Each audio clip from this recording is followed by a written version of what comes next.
يا أيها الذين آمنوا كتب عليكم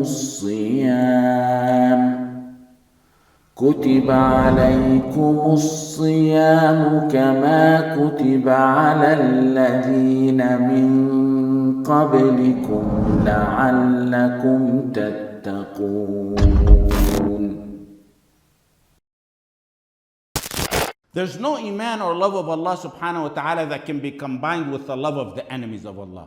Walaa and Baraa is to love and to despise.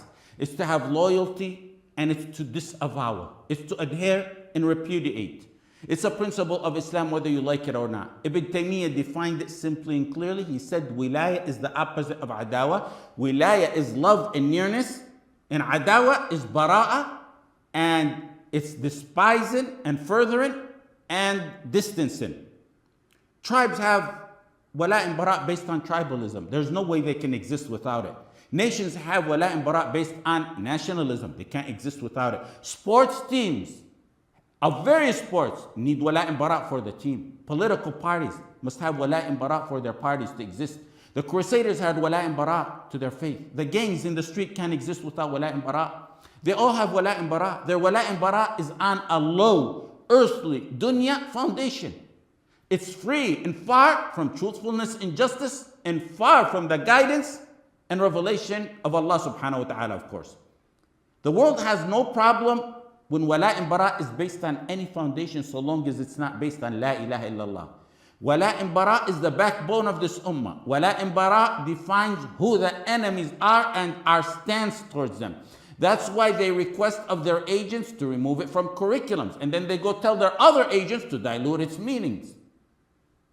What's amazing about our wala and bara is, yes, we must despise, but it has teachings and limits. There's no oppression or transgression in it. Wala and bara teaches you to repudiate and despise, but gives you the limits so you will not oppress or wrong anyone. Their wala and bara, to their democracy, for example, it has no limits. We've seen a sample of it in Iraq, in Syria, Afghanistan, Kashmir, Palestine, and elsewhere. If you don't have a backbone, what are you? You're paralyzed. And that's what they want this ummah, a paralyzed ummah. There's absolutely no way this ummah can elevate or stand without wala and bara, and pure wala and bara for that matter. A broken back are those who have no wala and bara. They're paralyzed. An unhealthy backbone is when wala and bara is diluted or its meaning is tainted.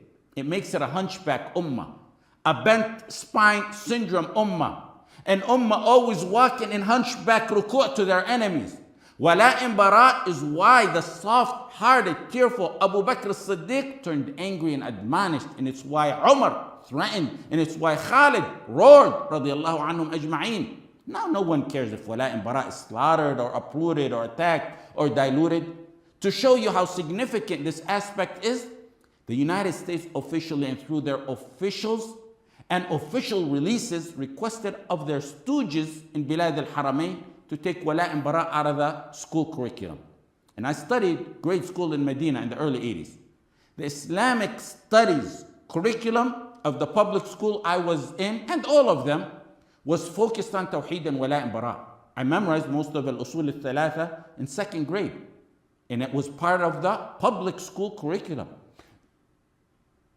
The United States Department of State Ambassador Hanford was among the first, or maybe among the first, who publicly requested that the Saudi stooges remove Wala and Bara from the curriculum. And he confirmed the progress. Some murji will say how you take the word of a kafir or kuffar release statements. When we left Medina to return to the United States, my father developed a very, may Allah subhanahu wa ta'ala give him a long life full of deeds. He developed a very strong bond with the principal, rahmatullahi ta'ala alayh, of the school that I was in. It was the first school that was part of the regular public school system that was very unique and special in being the only one in Bilad al-Haramain at that time like it. It was a public school, but it combined to the regular public curriculum and added emphasis on Quran. When someone reached junior high, he must memorize the entire Quran. And in high school, it was devoted and focused on qira'at. That's in addition to the regular worldly sciences and the other Islamic studies. We had 3 hours a day of Quran. The rest of the public schools had the same or similar Islamic study curriculum, except for the 3 hours of Quran per day our school was special for. When we were about to return to the United States, my father asked the principal of the school, Ubay ibn Ka'b, that's the name of the school, he asked him to give him a copy of the entire curriculum from 1st grade to 12th grade.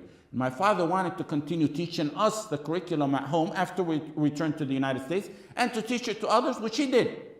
The principal gave the entire curriculum from 1st grade to 12th grade. Tawheed, fiqh, tafsir, geography, history, science, math, physics. It's very easy to compare and see the difference back then and today. Shaykh Nasr al-Fahd, fakkallahu bil-izzi asra, he took that to heart and he mentioned it many times if you pay attention in many of his writings. In fact, many heads of so-called ulama there wrote a unified statement protesting this change years and years ago. Walaa and Baraa irritates them so much that one time they want it out of the curriculums. And another time they direct the munafiqeen to dilute or taint its pure meaning. Elsewhere, they want to defame or silence or imprison anyone who speaks about it. Walaa and Baraa is serious. It's not for recreational and leisure study and reading. It's kufr and iman. It's Jannah in Jahannam. It's victory and failure of this ummah. They try to give the illusion that Walaa and Baraa started with Imam Muhammad ibn Abdul Wahhab, rahimahullah ta'ala, a few hundred years ago. And they think it ended, or it's on the verge of ending, with the rise of the recent interfaith movement. I got bad news for them.